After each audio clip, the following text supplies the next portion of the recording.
रविंदम समचरण सरोजम सांद्रनीलाम्बुदादम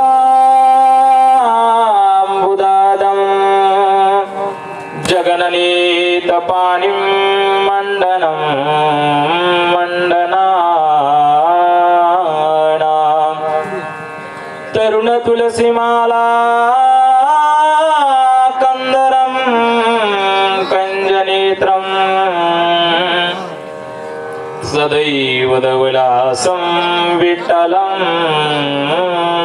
चिन्तयामि अलंकापुरे रम्य शिवासनस्थं पदाम्बुज तेजस्फुरति प्रदेशा विधीन्द्रादिदेवै सदा स्तूयमानं समाधिस्थमूर्तिं भजे ज्ञानदेवं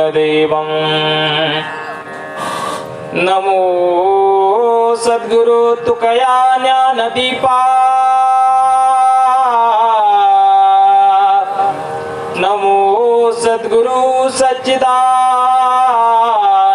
रूपा नमो सद्गुरु भक्त कल्याण मूर्ती नमो सद्गुरु भास्करा पूर्ण कीर्ती चित्ते धरली वासना सिद्धी नाविनारायणा मी तो अपंगानाथ तुम्ही अनाथांचे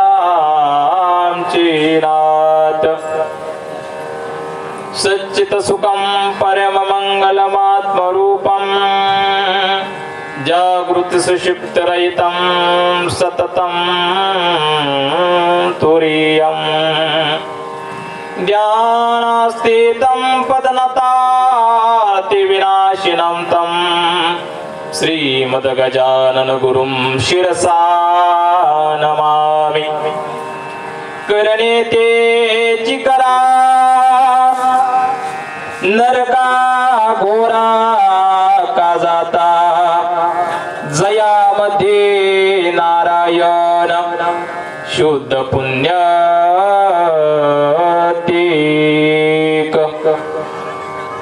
प्रस्तुत प्राप्त प्रसंगी संप्राप्त प्रवचन रूपी सेवेकरिता जो निवडलेला अभंग आहे अवतार ज्येष्ठ कार्यवरिष्ठ भक्तीत एकनिष्ठ ज्यांच्यासाठी झाला स्वतः पंढरीश पांडुरंग कष्ट असे असलेले प्रेमाद्भुत सिंधू कुळसागर इंदू कान्हा प्रिय बंधू आणि गुणातीत साधू असलेले श्रीमंत श्री जगद्गुरु तुकोबाराय यांच्या गाथेतील आपल्या अगदी इंद्रायणी मातेप्रमाणे पावन करणाऱ्या अभंग संहितेतील अभंग प्रस्तुत प्रवचन रूपी करिता निवडलेला आहे. सेवेला प्रारंभ करण्यापूर्वी दोन शब्दाचा परिहार देणं अत्यंत अगत्याचं आहे. वैकुंठवासी हरिभक्तवरायण मारुती सकृबा किनकर यांच्या प्रथम वर्ष श्राद्ध निमित्तानं ही प्रवचन रूपी सेवा माझ्याकडे आलेली आहे. ही सेवा ज्यांच्याद्वारे माझ्याकडे आलेली आहे असे त्यांचे असलेले सुपुत्र गोरख भाऊ किनकर असतील आणि सर्वांनी ही सेवा मला माझ्याकडे आलेली आहे. मी माझे भाग्य समजतो, कारण तुका म्हणे माझं घडो त्यांची सेवा परी माझ्या दैवा पार नाही. मी ज्यांची सेवा या ठिकाणी करीत आहे प्रवचन रूपी सेवा, ते नावाप्रमाणे जसे मारुतीराय श्रीरामांचे सेवक होते तसे हे मारुतीराय आमच्या महिपती महाराजांचे सेवक होते. महाराज पवित्र काळाला गोपाल काळाला दिवस ते कधी त्यांच्या घरी जात नव्हते. महाराज 5 दिवस त्या मंदिरामध्ये त्यांनी स्वतःला झोपून त्या ठिकाणी पांडुरंगाची सेवा करायची. भिक्षा असेल भिक्षाची जोळी घ्यायला ब्राह्मणांसोबत ते राहणार. पालखी जरी असेल पालखीलाही ते सोबत राहणार. गोपाल काळामध्ये ब्राह्मणांचं 50% काम हे स्वतः सांभाळीत होते. महाराज एवढंच नाही, भगवंताची जशी उभी आहे की ऐकायच श्री अवतार्य ज्ञान वैराग्य ऐश्वर्य ये साही गुणवर्य वस्ती जेत म्हणून तो भगवंत. तसं सर्व गुण संपन्न जो असतो त्याला भगवंत म्हणतात आणि त्या भगवंताचे जे दात असतात तेही भगवंतापेक्षा कमी नसतात. कारण का हरी तैसे हरीचे दास नाही तया मो भक्तियास. भगवंताला जशी कशाची भीती नसते तसं दासालाही भीती नसते महाराज. तसे असलेले हे हरिभक्तपरायण मारुती काका केरकर यांनी स्वतःचा देह भगवंताच्या सेवेमध्ये झोकून दिला होता. त्यांच्या कुळामध्ये जे दोन मुलं आहेत आणि 3 त्यांच्या मुली, त्यांच्यामध्ये जो मोठा मुलगा आहे गोरख हरिभक्तपरायण गोरख भाऊ महाराज, ज्या वेळेस ते आता काढतात का मला माहित नाही, इतकी सुंदर शुद्ध बीजापोटी फळे रसाळ गोमटी. माणसाच्या पोटामध्ये माणसाला मला सांगा लिंबुळीच्या झाडाला कधी आंबा येईल का हो? कितीही प्रयोग केला, कलम जरी केलं तर आंब्याच्या झाडाला निंबुळी किंवा लिंबाला आंबा येऊ शकतो का कधी? नाही येऊ शकत महाराज. कारण का शुद्ध बीजापोटी फळे रसाळ गोमटी मुखी अमृताची वाणी देह देवाचे कारणे. ज्यांनी आपला देह भगवंताच्या कारणी लावलेला आहे महाराज, त्यांच्या घरामध्ये सत्विक गुण प्रधान त्या ठिकाणी जन्माला येत असतात. अपुलिया हिता असे तो जागता धन्य माता पिता तयाची. सात्विक कुळामध्ये सात्विक मनुष्य जन्माला येतात. एवढेच नाही, मी सांगत नाही जास्त. श्रीमताम गे हे योग भ्रष्टो विजायते गीता सांगते. गीतेचा 6वा अध्याय उघडा, 6व्या अध्यायामध्ये सांगतात की योग भ्रष्ट पुरुष हा एखाद्या पुण्यवान व्यक्तीच्या घरामध्ये जन्माला येत असतो महाराज. आता जे गोरख भाऊ होते, आम्ही ज्या वेळेस लहान होतो महाराज, इतकी सुंदर कलाकृती ते करायचे. चिखल्याच्या गोळापासून त्यांनी साक्षात संत कवी भैपती महाराजांचा पुतळा तयार केला होता महाराज. आता ती कला त्यांच्याकडे आहे का नाही मला नाही माहिती, पण शाळेमध्ये ज्या वेळेस आम्ही होतो त्यांनी छान पैकी विना महाराजांचे डोळे कान हुबेहूब भैपती महाराजांची मूर्ती त्यांनी रेखाटलेली होती महाराज. एवढं आम्हाला चांगलं आठवतं. कारण हे काय कोणाच्याही पोटाला येत नसतं महाराज. परमार्थ जरी करायचा म्हणलं तरी अनेक जन्माचे सुकृत पदरी लागत महाराज. तेव्हा कुठेतरी घरामध्ये मुलगा छान होत असतो.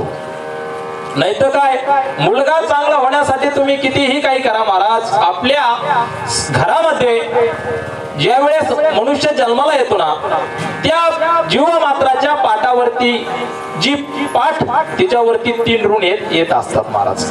वर्ष श्राद्ध निमित्ताने ही प्रवचन रूपी सेवा आहे. आपल्या भागवत धर्मामध्ये जे काही आपल्याला नियम घातलेले आहेत त्या नियमाप्रमाणे प्रत्येक ठिकाणी त्या शास्त्राबद्दल सांगितलं पाहिजे. वर्ष श्राद्ध असल, वर्ष श्राद्ध का करतात महाराज हेच माहित नाही आम्हाला. दशक्रिय विधी का करतात, दशक्रिय विधी 10 दिवसातच का करावा लागतो? 3 आणि 2 आणि 5 या दिवसात दशक्रिय विधी सफल होत नाही. मग याचा काय अर्थ महाराज? मग याचा अर्थ एकच की ज्या शास्त्राने तुम्हाला नियम घालून दिलेला आहे त्या नियमात तुम्ही चालले पाहिजे. मला सांगा, शेतीमध्ये आपण पेरणी कधी करतो? नांगरायच्या आधी आपण पेरणी करतो मग नांगर करतो?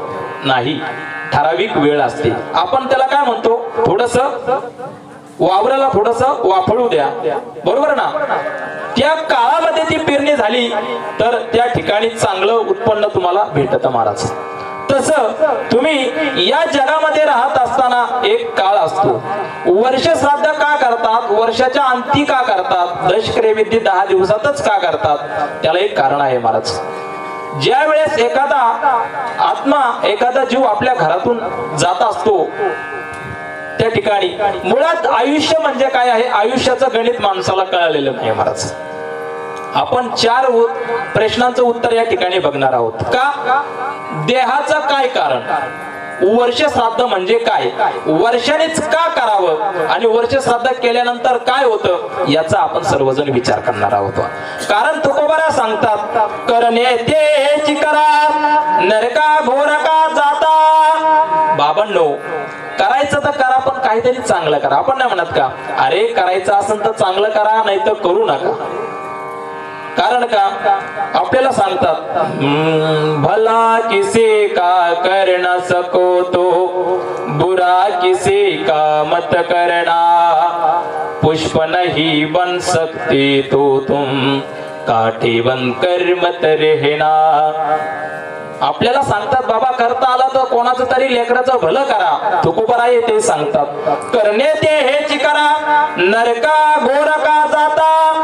बाबांनो काही करा, पण एक लक्षात ठेवा, तुम्ही कितीही MBBS झाले, LLB झाले, तुम्ही काही जरी झाले तरीही तुम्हाला या जन्म मरणाच्या फेऱ्यातून सुटका नाही. हो मला सांगा MBBS झाला म्हणजे त्याचं दुःख संपलं का हो? डॉक्टर झाला म्हणजे दुःख संपलं का? तुम्ही म्हणता महाराज कोटी रुपये कमवले आम्ही सुखी राहतो. कोटी रुपये कमवणारा सुखी का आपण सुखी हो? जे शेतकरी असतात ते. योग आणि क्षेम, योगाने तुम्हाला प्रारब्धाने तुमच्याकडे कोटी रुपये आले, पण ते कोटी रुपये आल्यानंतर त्याला किती किती जणांची भीती असते. पोरांनी खर्च नाही करावा, बायकोनी खर्च नाही करावा, माझे पैसे तसेच राहावा, नोटा ठेवा तर त्याला काय म्हणतात, त्या किड्याचं काय नाव आहे, त्याला काय लागत त्या पैशाला, उदी उदी उदी लागू नये म्हणून पैसे कुठं ठेवले तरी उदी लागत. घरात ठेवले तर मग बायको उदबत्तीच घेऊन माग लागती. करावं तरी काय महाराज, ज्याच्याकडे नाही ते. या जन्मामध्ये आल्यानंतर तुम्ही धन कमवणे कोटी, सवे नये रे लंगोटी. 1 कोटी रुपये कमवणारा मेल्यानंतर त्याच्या सोबत तुम्ही किती पैसे बांधून देता? 5 लाखाची पेटी पुढं काम येतील मेल्यानंतर. तुकोबाराय सांगतात, काय सांगतात तुकोबाराय, मग तेथे न चले काही, मग तेथे न चले काही, सत्ता संपदा राहील ठाईचे ठाई, सत्ता संपदा राहील ठाईचे ठाई. पुढे संचित जाईल ग्वाही, पुढे संचित जाईल ग्वाही. तुका म्हणे तई यम आज्ञा, तुका म्हणे तई यम आज्ञा, तुका म्हणे तई यम आज्ञा, तुका म्हणे तई यम आज्ञा. दिले इंद्रिय हात पाय कान, डोळे मुख बोला या वचन. भगवंताने तुम्हाला हा ध्येय दिलेला आहे. तुम्ही कितीही कमवा, मेल्यानंतर काही सोबत येणार नाही. मग महाराज मेल्यानंतर सोबत येत नाही, मग आम्ही काय करायचं? संसार करायचा का नाही? संसार करायचा कसा करायचा? तुकोबारायांना विचारा. संसार करत असताना तुकोबाराय सांगतात की जेवी जळात पद्मपत्र, जळामध्ये महाराज त्या चिखलामध्ये कमळ येत असतं महाराज. ते कमळ कसं राहतं महाराज? चिखलामध्ये बुडवून जातं का चिखलापासून अलिप्त राहतं? चिखलापासून कमळ कितीतरी वरती राहत असतं महाराज.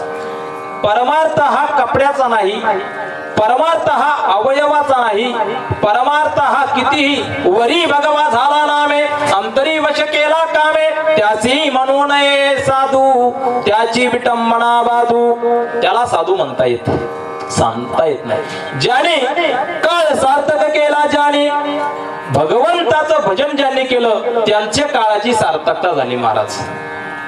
कारण का? तुकोबाराय सांगतात, काळाची सत्ता नाही ते घटीत, काळाची सत्ता नाही ते घटीत, पंढरी नायका आठवेता, आठवेता, आठवेता, आठवेता. सदा काळ गणना करी आयुष्याची. महाराज तुम्ही प्रवचनाला येऊन बसले, तुमचं आयुष्य महाराज 1 तासाने वाढलं, पण जे प्रवचनाला बसले नाही त्यांचं आयुष्य कमीत कमी लय खूपच जास्त घटलेलं आहे महाराज. मी सांगत नाही, शास्त्रकार सांगतात. सदा काळ गणना करे आयुष्याची, कथेच्या वेळेची आज्ञा नाही. कथा कोणती महाराज? कथा कोणती?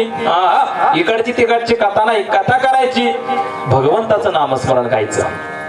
प्रवचन करायचं, प्रवचनामध्ये संतांचं चरित्र सांगायचं, भगवंताचं चरित्र सांगायचं, जेणे मूर्ती ठसावी अंतरी श्रीहरीची, ऐसी कीर्तन मर्यादा आहे संतांच्या घरची. संतांनी मर्यादा घालून दिलेली आहे महाराज. प्रवचन करता व्यवस्थितच झाला पाहिजे. प्रवचनाच्या नावाखाली परवंचना नाही झाली पाहिजे. दुसऱ्याला नाव ठेवणं चांगलं नाही महाराज. कारण का, तुम्ही ज्या वेळेस एखाद्याची निंदा करताना ती निंदा म्हणजे तुम्ही स्वतःच्या तोंडाने त्याची विष्ठा साफ करीत असतात. नाथ बाबा सांगतात, मी सांगत नाही. भागवत उघडा, भागवत काय सांगतो. करायचं आलं लोकांना दोन शब्द ज्ञानाचे सांगा, कुमार्गाने कोणाला पाठवू नका. मुळात वर्ष श्राद्ध का करता आपण याचा विचार करत असतो.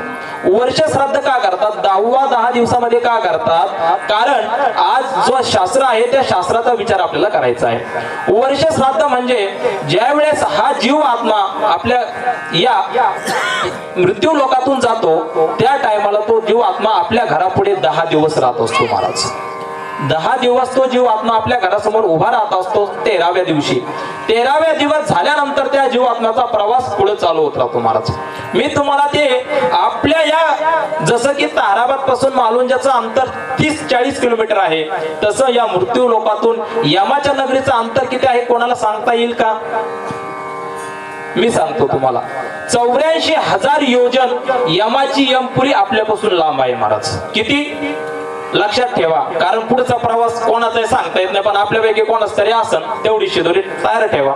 84,000 योजन, 84,000 योजन जी यमाची नगरी आहे तेवढा प्रवास ह्या जीवात्म्याला करावा लागत असतो. मग 12 महिने आपण काय करत असतो? उपास करू जीव घालीत असतो. मग उपास करू का जीव घालतो महाराज? आमचे पितर तर तिकडं आहे, आम्ही इथं आहे. मग तुम्ही सांगता महाराज याला जीव घातल्यावर तिकडे त्याला अन्न भेटत असतं. कारण त्याच्या उद्देशाने तुम्ही अन्नदान या ठिकाणी करत असता, ते तुमच्या पितराला भेटत असतं महाराज. हो, मग तो ज्यावेळेस जीव आत्मा जातो, कारण का आपल्याकडे 24 घंट्याचा एक दिवस आहे, बरोबर? आपल्याकडे 24 घंट्याचा एक दिवस आहे. त्या पितर लोकांमध्ये जात असताना 1 महिन्याचा एक दिवस आहे महाराज. 1 महिन्याचा एक दिवस. मग आपण उपास करू जो जीव घालतो आपल्या पितरासाठी, तो उपास करू 12 महिने जीव घालावा लागत असतो. मग मला सांगा, वर्ष श्राद्ध जर 5 महिन्यातच केलं तर जमन का?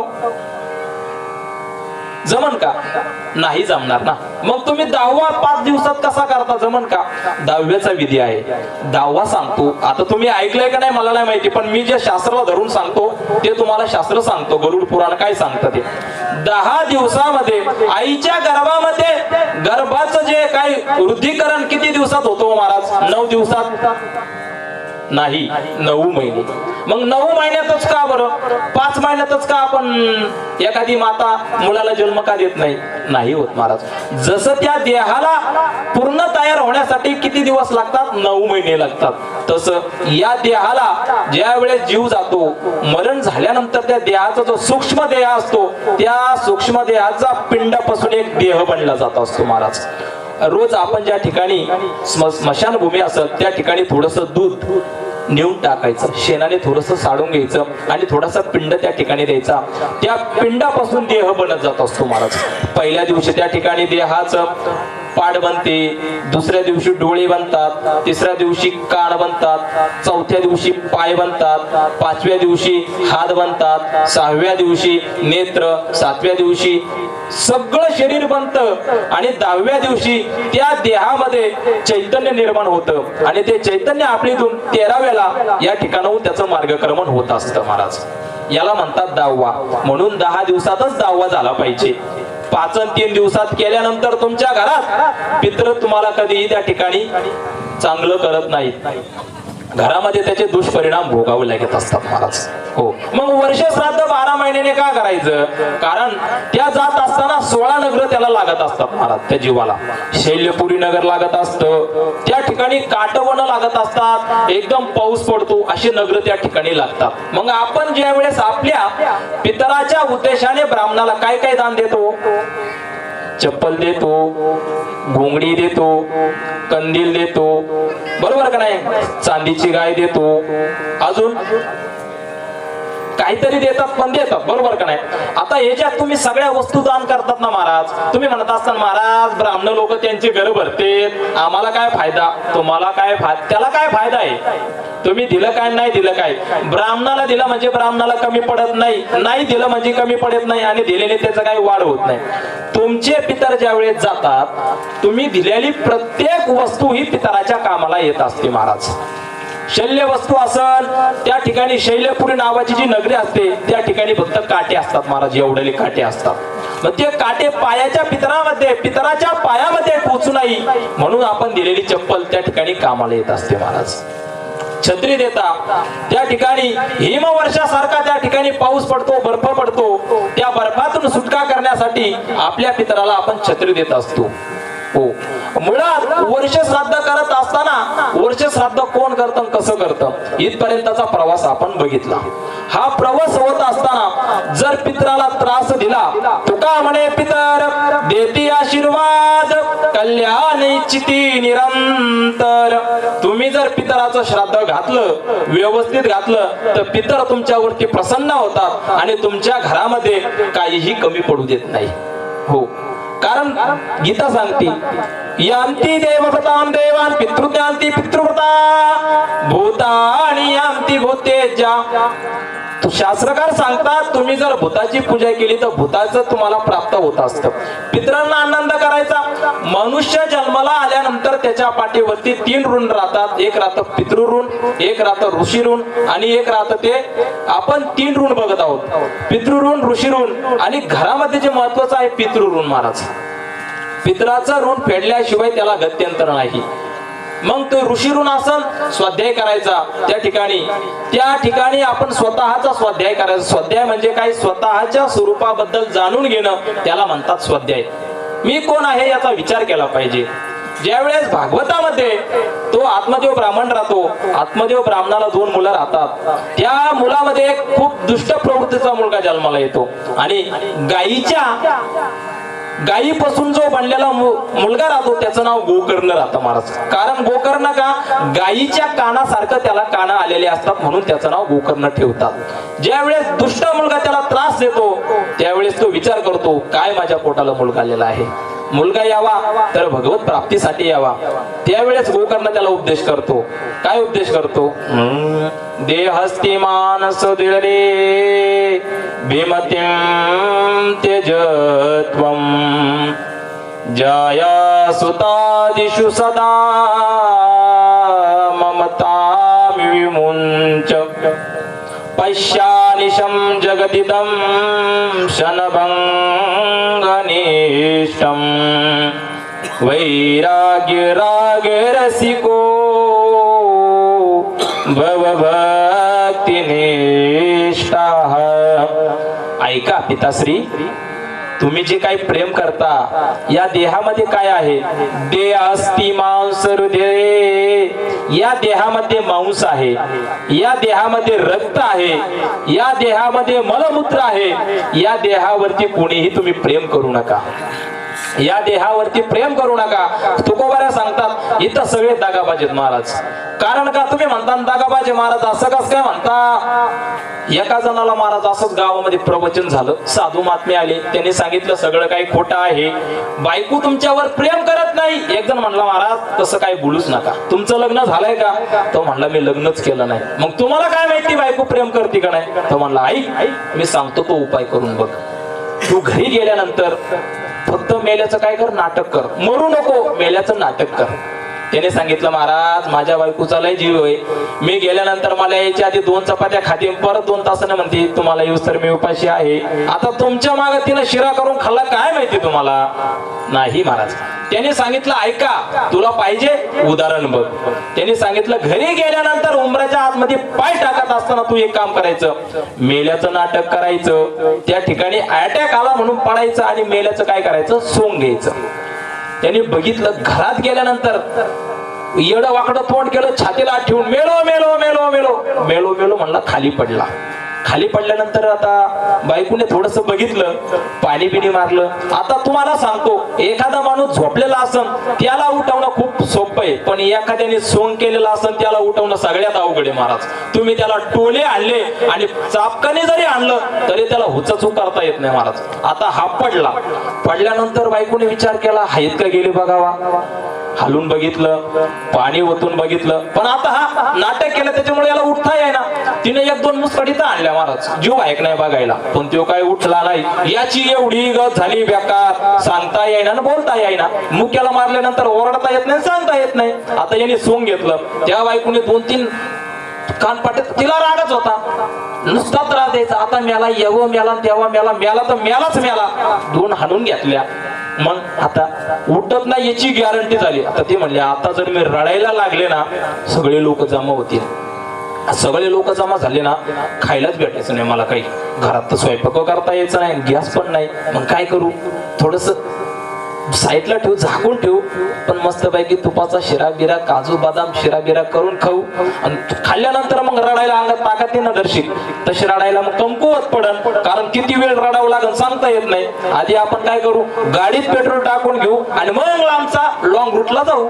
तिनं असा विचार केला. मला शिरा केला, खाल्ला. खाल्ल्यानंतर थोडासा जो काय उरलेला होता तो एका कोपऱ्यात साईडला ठेवला. सगळं काय झालं, परत भूक लागल, मग परत थोडासा एक खाऊच म्हणे, परत एकदा थोडाफार शिरा झालं. खाल्लं पिल्लं सगळं काय, भांडे बिंडे घासून ठेवले, शिरा लपून ठेवला आणि राड्या चालू गेला. आता काय करू बाई, बरा होता बाई, आता मी कोणाकडे पाहू, तुम्ही सांगा. आता असं म्हणल्यानंतर गावातले जे काय पुरुष होते, झालं काय नेमकं. आता पाप्याचा बाप चांगला होता, पण बाहेरून आले, छातीला हात लावला, गेलो म्हणले, ते गेलेच, परत आलेच नाही. सगळा विचार बघितला, या बाबाच्या पर नाकात कापूस घातला. आता हा जो गेला नव्हता, पण याची जायची गत झाली, कारण नाकात कापूस घातला, श्वासच जाईना महाराज. तोंड उघडा होतं, जिवंत आहे म्हणून तोंडात दिसतो घालतील, तोंड उघडता येईना. याचा परदम छाट व्हायला लागला. भले गावातले लोक जमा झाले, घ्या तिळडी बांधली, मडकं आणलं, शिंके लावली, दुरी होतो चौघांचे मेवरी. आता 4 जण खांद्यावर घ्यायला तयार झाले. आता पर्याला घेऊन जायचं. शेवटच्या काळामध्ये राम नाम सत्य हे, आता याला म्हणलं जर सत्य जर झालं तर आपलं खेळच झाला. तेवढ्यात उठून बसला आणि उठून बसल्यानंतर बायको म्हणली, अहो पप्याचे बाप तुम्ही आहेत का. ते म्हणला, तुला काय वाटलं, मला वाटलं तुम्ही गेलो नाही आहे. त्यावेळेस त्याला कळलं. तिने सांगितलं, मी तुमच्यासाठी खूप रडले, तुम्ही गेलात, माझा कशातही प्राण लागना, मी एकही अन्नाचा घास खाल्लेला नाही. तो म्हणला, ऐक काय, अगं तो झाकून ठेवलेला शिरा तरी काढ, तेवढा कशाला ठेवते, 2 घास घे खाऊन परत एकदा. असं तुमच्या घरामध्ये शास्त्रकार काय सांगतात ऐका, कुठपर्यंत तुमच्या सोबत आहे. तुमच्या घरामध्ये साथी कुठपर्यंत आहे ते बघा. साथी है मित्र गंध के जल बिंदु पान तक, अर्धांगनी बढ़ेगी केवल मकान तक, परिवार के सब लोग चलेंगे इस मसान तक, बेटा भी हक निभाएगा तो अग्निदान तक, उससे तो आगे भजन ये साथी, हरि के भजन बिना अकेला रहेगा, रे मन ये 2 दिन का मेला रहेगा, कायम न जग का झमेला रहेगा, रे मन ये 2 दिन का. तुम्ही जे मायामध्ये फसलेला आहेत, माझ्या म्हणतात, तुकोबराय सांगतात, काय सांगतात, मी माझे कल्पनेने झालोसे पांगुळा, चालताना चलावेची कोठी न दिसे पाहता. मी माझ्या स्वतःच्या कल्पनेने पांगुळा झालेलो आहे. संबंध म्हणजे काय, माऊली ज्ञानोबारायांना विचारा, माऊली ज्ञानोबाराय सांगतात, उपजली या बाळकासी नाव नाही तयासी, ठेवली या नावाशी ओ देवटी. आपल्या घरामध्ये ज्या वेळेस लहान मुलगा जन्माला येतो, तो जन्माला आल्यानंतर त्याचं स्वतःचं नाव सोबत घेऊन येतो का होतो, नाही नाही, आपण ठेवतो काय? रुद्र. रुद्र ठेवलं ते मोठेपणी होतं इंद्र. आई बापाला पाठीतला आता काय घालतं काय महाराज सांगावा? काही नावाचे कचरू कचऱ्याप्रमाणेच वागतात, नुसताच कचरा करतात, आई बापाच्याकडे लक्ष देत नाही महाराज. काय सांगावं तुम्हाला? नावं ठेवायचे चांग ठेवा, कमीत कमी आपल्या मुलाच्या नावाने सुद्धा आपला उद्धार होईल असं नाव ठेवा. नवनाथ नका ठेवू, कारण एकाच ठिकाणी नवनाथ आल्यानंतर तुम्हाला सण नाही व्हायचे. चांगलं ठेवा, ज्ञानेश्वर ठेवा, निवृत्ती दादा ठेवा, सोपन काका ठेवा. अलीकडं काय नाव आले? आरोही. आरोहीला आवाज देता देता हिची आरोळी जात नाही. आरोहीला आरोळी गेली नाही, पण हिचाच मध्ये घेऊ फत्या. असे नाव काय शिरा ठेवता? रुद्र. आता एक म्हातारी महाराज, पंढरपूरला आम्ही दिंडीला गेलो, आता दर्शनाला लागलो, आता त्या म्हातारीला रुद्र नाव आहे ना, ती म्हणायची आमचा इंद्र बघितला का? आता इंद्र इंद्र नेमकं कोण? आमच्या पोराचं नाव, पोराच्या नाताचं नाव, पोराच्या नाही माझ्या नाताचं नाव इंद्र आहे. अरे म्हणलं इंद्र कसलं नाव आहे बा? तेव्हा त्याचे सून म्हणले अहो इंद्र नाही महाराज, त्याचं नाव रुद्र आहे. या असे इंद्र आहे. कशाला इंद्र रुद्र? माऊली ठेवा, चांगलं आहे ना महाराज. जगाची विश्ववंद्य माऊली असन घरामध्ये, माऊली घरातील नाव जरी असेल तर मुलालाही चांगले संस्कार लागत असतात महाराज. हो, या नरदेह भेटलेला आहे, या नरदेहाने भगवत प्राप्ती करायची. पण तुम्ही आम्ही काय करतो? नरदेहामध्ये काय करायचं असतं? या नरदेहाने तुम्हाला एकदा सुटका दिली, परत सुटका भेटत नाही. तुकोबरा सांगतात करणे ते हेची करा, नरका घोरका जाता. अरे बाबांनो, तुम्ही MBBS झाले, LLB झाले, डॉक्टर झाले, कितीही मोठे झाले, मला सांगा तुम्ही आतापर्यंत किती महाराज लोकांनी फाशी घेतली, आत्महत्या केली असं कोणी ऐकलंय का? ऐकलंय का? हो, नाही ऐकलं महाराज. महाराज लोक लय शिकलेले नसतात, त्यांची LLB, MBBS, DED डिग्री, मला तर त्या डिप्लोमाचं नाव येत नाही भाऊ. मी आपला 10वी पाचशे, जास्त काय शिकलेलो नाही, पण फाशी घ्यायची कधी वृत्ती अंगात येत नाही. परमार्थ मनुष्याला जगण्याची कला शिकवत असतो महाराज, लक्षात घ्या. परमार्थ जगण्याची कला शिकवतो. कालचीच घटना आहे, हे छत्रपती संभाजीनगर मध्ये घडलेली घटना आहे. 10वीचा मुलगा, काय वर्ष असं नव्हतं त्याचं, 15 वर्ष वय वर्ष महाराज. अभ्यासाचा लोड आला, स्वतः घरामध्ये आत्महत्या करून घेतली महाराज, फाशी घेतली. अहो त्या पोराचं वय काय आहे? आत्महत्या करून घ्यायची परिस्थिती येत असेल, याला कारणीभूत काय आहे? याला कारणीभूत फक्त एकच आहे, मुलाला तुम्ही आध्यात्मिक शिक्षण देत नाही महाराज. संस्कार आध्यात्मिकता ते देत नाही, ते मुलं घरामध्ये फाशी घेऊन मारतात. याला कारणीभूत दुसरं काही नाही. तुम्ही पाश्चात्य संस्कृतीचा अंगीकार करतात, त्याला दोष नाही. हा नरदेव संतांना विचारा, संत सांगतात नमो का मिलेगा कभी झंझटों से, जैसा भी हो कुछ समय तो निकालो, जन्म आदमी का मिले ना मिले फिर चली जा रही है उम्र धीरे धीरे. बाबा या तरुणपणामध्ये परमार्थ करा. हा, देवे दिला देह भजना गोमटा, भगवंताने या देहाने भगवत प्राप्ती करण्यासाठी तुम्हाला देह दिलेला आहे. या देहाने तुम्ही कितीही काही करा, सुखी होणार नाही. तुकोबाराय सांगतात करणे ते हेची करा. बाबा तुम्ही कितीही करा, बाकीचे मार्ग तुम्हाला नरकालाच नेणार मार्ग. पुनरपि जननम पुनरपि मरणम पुनरपि जनने जठरे शयनम यह संसारे खलु दुस्तारे कृपया पारे पाहि मुरारी भज गोविंदम भज गोविंदम भज गोविंदम मूढमते. बाबा या नरदेहामध्ये आल्यानंतर भगवंताची प्राप्ती करा, नाही तर काय पुन्हा मारायचं, पुन्हा मारायला यायचं. शास्त्रकार सांगतात बाबा याच्यात काही राहिलं नाही. भगवंताचं नामस्मरण करा, भगवंताचं नामस्मरण कसंही करा, कोणत्याही काळात करा. कारण ज्ञानोबा काळ वेळ नाम उच्चारिता नाही, दोन्ही पक्ष पाय उद्धरती. कोणत्याही पक्षात जीव सोडा, तुमचा उद्धार झाल्याशिवाय राहणार नाही महाराज. हो, मग वर्ष श्राद्ध करायचं, वर्षाने करायचं. पित्राला महिन्याने उपास करू घालतो, 1 महिन्याचा त्यांचा राहतो. आणि देव लोकांमध्ये 1 वर्षाचा 1 दिवस राहतो. आपलं जे 1 वर्ष ना, ते आपलं 1 वर्ष ते ब्रह्मदेवाचा 1 दिवस राहत असतो महाराज. हो, मग मला सांगा उत्तरायण आणि दक्षिणायन कसं समजायचं महाराज? शुक्ल पक्ष आणि कृष्ण पक्ष, शुक्ल पक्ष आणि कृष्ण पक्ष, उत्तरायण दक्षिणायन. त्या शुक्ल पक्षामध्येच का प्राण सोडायचा असतो, कृष्ण पक्षात का नाही सोडायचा? त्याच्यामध्ये 2 पक्षामध्ये कृष्ण पक्ष ही रात्र सांगितलेली आहे महाराज. हो, कृष्ण पक्षामध्ये रात्र सांगितलेलं आहे. रात्रीला आपण त्या ठिकाणी प्राण कधीही देह त्याग सोडायचा नाही. कारण त्या ठिकाणी तुम्ही शुक्ल पक्षामध्ये सोडला तर देव लोकांचा दरवाजा तुम्हाला उघडा राहत असतो महाराज. त्याच्यामुळे योगी लोक उत्तरायणामध्ये देहत्याग करीत असतात, दक्षिणायनामध्ये कधीही त्याग करत नसतात. ज्यावेळेस भीष्माचार्य याच्यावरती शरपंजरी पडले, दुःखाने व्याकुळ झालेले होते महाराज. त्यांना दक्षिणायामध्ये बाण लागलेला महाराज, शरपंजरी पडले. 45 दिवस ते बाणावरती होते महाराज, 45 दिवस. तरीही त्यांनी देहत्याग केलेला नाही. त्यांना इच्छा मरण वरदान प्राप्त होतं महाराज. हो, आई वडिलांची सेवा केल्यानंतर तुम्हाला इच्छा मरण जी इच्छा असेल ते भेटत, फक्त आई वडिलांची सेवा करा. शंतनू राजाने त्यांना सांगितलं की ऐक भीष्मा, मला एक लग्न करण्याची इच्छा झालेली आहे, लग्न करू इच्छितो, पण ज्याच्या सोबत लग्न करायचं तिने आड घातली होती. तुझा जो पहिला मुलगा आहे तू सगळं राज्य त्याला देशील, माझ्या मुलाला काही देणार नाही, म्हणून मी लग्न करायला तयार नाही. मग त्यांनी सांगितलं काय करू? त्यांनी सांगितलं ऐक बाबा, वडिलांच्या इच्छेसाठी पोराने त्या ठिकाणी भीष्म प्रतिज्ञा केली, मी स्वतः कधी लग्न करणार नाही, तुम्ही कितीही आग्रह केला लग्न करणार नाही, लग्न नाही झालं तर माझ्या घरात मुलगाही होणार नाही, आणि मुलगा झाला नाही तर घरातलं राज्यही कोणाला जाणार नाही. जिच्या सोबत लग्न करता तिच्या पुत्राला सगळं राज्य जाईल. मी या ठिकाणी प्रतिज्ञा करतो, गंगा पुत्र, मी या ठिकाणी प्रतिज्ञा करतो, मी लग्न करणार नाही.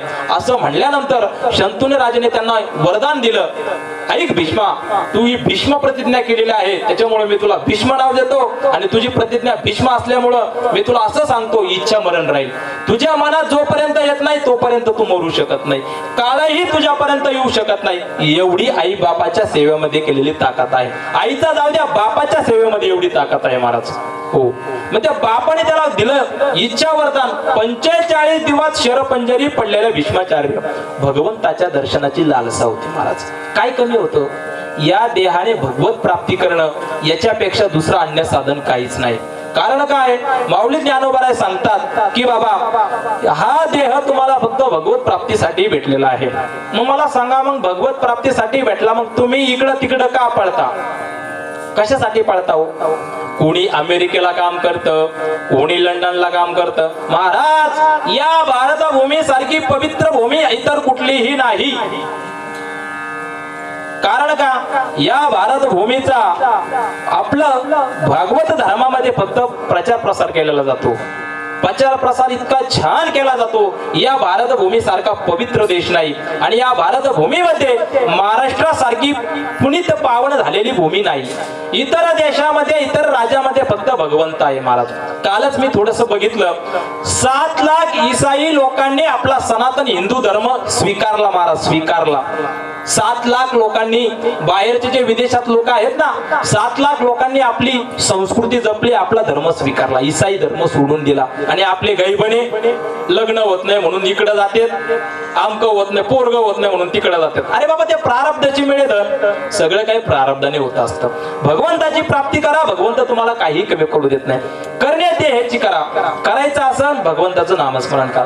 बसले तिथं हरी बोला एकांती, हरी बोला लोकांती, हसता खेळता हरी बोला, बैसता जेवता हरी बोला, पवित्र ते अन्न हरी चिंतने भोजन. जेवण करत असताना भगवंताचं नामस्मरण करा, श्री विठ्ठल श्री विठ्ठल. जेवण करताना त्याच्यामध्ये तुम्हाला भगवंताची प्राप्ती होईल. विचार करायचा, विचार वाचून न विजय समाधान. महाराज एका गावामध्ये असंच 4 मोठा, त्याला काय म्हणतात, त्या चौकामध्ये राहतो, त्याला काय म्हणतात, चव्हाटा. चव्हाट्यावर मला 4 लोक रोज बसायचे. त्यांनी विचार केला, अरे म्हणे ही म्हैस रोज जाते, बाळासाहेबाची म्हैस आहे, तिचं म्हशीचं शिंगाचं अंतर किती मोठं आहे राव म्हणे, आपलं डोक्यात आहे म्हणे, हिचं अंतर किती असन, टेप लावून तर काय मोजता यायचं नाही. मग त्या म्हशीच्या शिंगातून पलीकडे निघायचं म्हणे. हा आपण विचार करू म्हणे, मग आपल्याला कळलं, एक जण असा, एक जण असा, एक जण पाराचा असा, किती म्हैस जवळच येऊन देणं. इकडून तिकडून विचार केला, 8 दिवस विचार केला, आणि त्याने ठरवलं, आता आज आमुष्य आहे, सर्व पित्रे आमुष्य आहे, काही जे होईल ते होईल, पण आज प्रयोग करायचाच. महाराज म्हैस तिकडून आली, आणि याने जे म्हशीच्या शेंगात डोकं घातलं तर घातलं, पलीकडे निघायचं, पण गुंतला नाही. तर त्या म्हशीनं जे असं केलं का महाराज, ती म्हैस निघावं म्हणून भीतीला टक्कर. आता याला काय करावं ते कळाना. इकडून तिकडून त्याला खाली काढलं, आणि लोकांना सांगितलं, अरे राम भाऊ, तुला काय अक्कल बिक्कल आहे की नाही, कमीत कमी म्हशीच्या शेंगात डोकं घालतो. ते म्हणला मी विचार केलाय तेव्हा डोकं घातलं म्हणे 15 दिवस विचार करीत होतो मी तेव्हा त्याच्यात डोकं घातलं. अरे बाबा हा विचार कायला करता भलते गोष्ट. एक जण म्हणला महाराज कावळ्याला किती पाय आहेत, म्हशीच्या गाढवाच्या अंगावर किती केस आहे मला सांगा. आता काय घेणं याला गाढवाच्या अंगावर किती केस आहे, आता याच्या नावावर किती केस आहे कोणाला माहितीये महाराज, पण गाढवाचे केस मोजायला चालला. अरे बाबा विचार करायचा असं विचार काय करा, मी कोण आहे कोण आहे तुकोबाराय सांगतात. विचार करायचा संतांपाशी एकच मागा. काय मी उद्धार पावेन, काय मी उद्धार पावेन, काय कृपा करील नारायण, काय कृपा करील नारायण. ऐसे तुम्ही सांगा संत जन, ऐसे तुम्ही सांगा संत जन, करा समाधान चित्त माझे, काय खंड येईल कर्म. अरे बाबा या नरदेह भेटलाय, या नरदेहाने भगवत प्राप्ती करायची, पण तुम्ही आम्ही फक्त पैसे गोळा करण्यातच पडतो मेल्यानंतर. अहो चांगले चांगले लोक महाराज मी बघितलं एक जण तीर्थयात्रेला गेला, अमरनाथला जात असताना भरपूर संपत्ती गडगंज संपत्ती घोड्यावर चालला होता महाराज. अटॅकाला झटक्यात गेला, किती संपत्ती कामाला आली. मेल्यानंतर घरचे म्हणले तिकडेच जाणा त्यांना, इकडं नका उभं खर्च वाढन, अँब्युलन्सचा खर्च 2-3 लाख तिकडच करून टाका, आम्हाला काही यायला जमत नाही, आम्हाला वेळ नाही. अहो मुलं जन्माला घालायचे तर चांगले संस्कारी घाला, नाही तर घालू नका. घरामध्ये आई बापाला जर जे हे विचारत नाही असे मुलं काय कामाचे. अमेरिकेला शिक्षणाला पाठवता तुम्ही, ते मुलगा आई बापाला विचारित नाही महाराज, कितकं घाट. तुम्ही सगळ्या सोशल मीडियामध्ये ऍक्टिव्ह लोक आहात, जास्त सांगण्याची गरज नाही. युट्यूब उघडा, फेसबुक उघडा. 93 वर्षाची म्हातारी महाराज, 93 वर्षाची म्हातारी, तिला 4 मुली 2 मुलं. त्या मुलाने काय केलं, रेल्वेमध्ये आई बस आपल्याला बाहेर जायचंय, मी पाण्याची बाटली घेऊन येतो असं म्हटला आणि खाली आला. ती रेल्वे निघून गेली, पण त्या मातेकडे तो पुन्हा गेलेला नाही. तिकडे गेल्यानंतर बाहेर देशात राज्यात गेली आंध्राकडं. त्या माऊलीला हिंदी येत नाही, काही येत नाही महाराज. रेल्वेत बघितलं कसं तरी उतरली खाली आणि त्या ठिकाणी 2 बघितलं, वृद्धाश्रमवाल्यांना फोन केला आणि त्यांना सांगितलं की आहे एक महिला आलेली आहे बाहेरची, तिला घेऊन जा. त्यावेळेस तिला विचारलं, तिनं सांगितलं माझं कोणी नाही, माझे पोरं मेले, माझी मुलीही मेल्या, मी एकटेच आहे, माझ्या मग कोणीच नाही. असं म्हणल्यानंतर त्याने नेलं, आश्रमात नेल्यानंतर सांगितलं आजीबाई काय झालं ते सांगा, इतकं का वाईट. तेव्हा त्या म्हातारीने रडून सांगितलं की माझ्याकडे 4 मुली आहेत मला आणि 2 मुलं आहेत, सगळे उच्च पदावरती शिक्षक आहेत. कोणी शिक्षक आहे, कोणी डॉक्टर आहे, कोणी वकील आहे, कोणी इंजिनियर आहे, सॉफ्टवेअर इंजिनियर आहे, पण मला सांभाळायला त्यांच्याकडे वेळ नाही. महाराज जे जास्त शिकले त्याचे आई बाप वृद्धाश्रमात गेले. जे आमचे शेतकरी बांधव काही नाही शेतीत काम करतात, आई बाप घरामध्ये आहे, त्या घरामध्ये गोकुळ नांदत आहे महाराज. लक्षात ठेवा, गोकुळ त्या घरात आहे, आई बापाची पुण्य आहे. आई बापाची शिवाय तुम्ही कितीही तीर्थयात्रा करा, कोणी काशीला गेलं, कोणी वृंदावनला गेलं, कोणी मथुरेला गेलं, पण आई बापाची जर तुम्ही हाल केले ना, तुम्हाला देवही त्या ठिकाणी सहाय्य करत नाही. सकळ तीर्थाची धुरी जे का माता पितरे, तयाचे सेवे शरीर लोण कीजे. त्यांनी आईनं तुम्हाला 9 महिने 9 दिवस या गर्भामध्ये वाढवलेलं आहे महाराज. त्या आईचं काहीतरी ऋण तुमच्यावरती आहे ना, कमीत कमी. महाराज मुलाचं नाव मुलगा का म्हणतात माहितीये का, आपल्याकडे जे नरक सांगितले ना, त्या नरकामध्ये एक पूत नावाचं नरक आहे, पूत नावाचं नरक. त्या नरकाला जात असताना तुमचा ज्यावेळेस जीव आत्मा त्या जात असताना यम लोकाच्या नगरीमध्ये त्याला वैतरणी नावाची नदी लागते महाराज, वैतरणी नावाची नदी. त्या नदीमध्ये हाड, रक्त, मांस, पू यांनी सगळी ती भरलेली असते महाराज. ती नदी पार करायची असन तर तुमच्या पितराला तुम्ही जी गाय दान देता ना महाराज, ती गाय तुमच्या पितराला त्या ठिकाणी तरुण नेत असते महाराज. लक्षात ठेवा.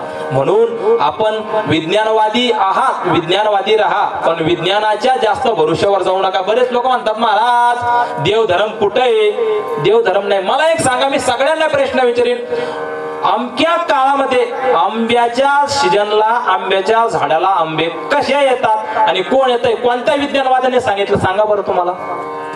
किती विज्ञानवादी असू दे, त्याला फक्त सांगा आंब्याच्या सीजनला आंब्याच्या झाडाला आंबे येतात कुठून. अहो पावसाळा, हिवाळा, उन्हाळा आला कुठून, याचं सगळं नियोजन करता.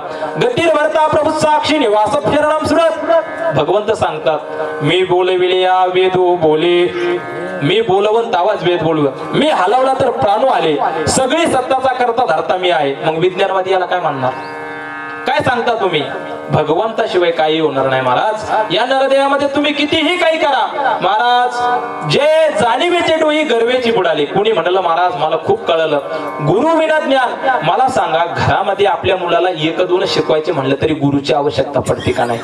घरामध्ये प्रथम गुरु आपले आई वडील असतात महाराज. आई वडिलांपासून मुलावरती संस्कार पडत असतात. घडलेली घटना आहे.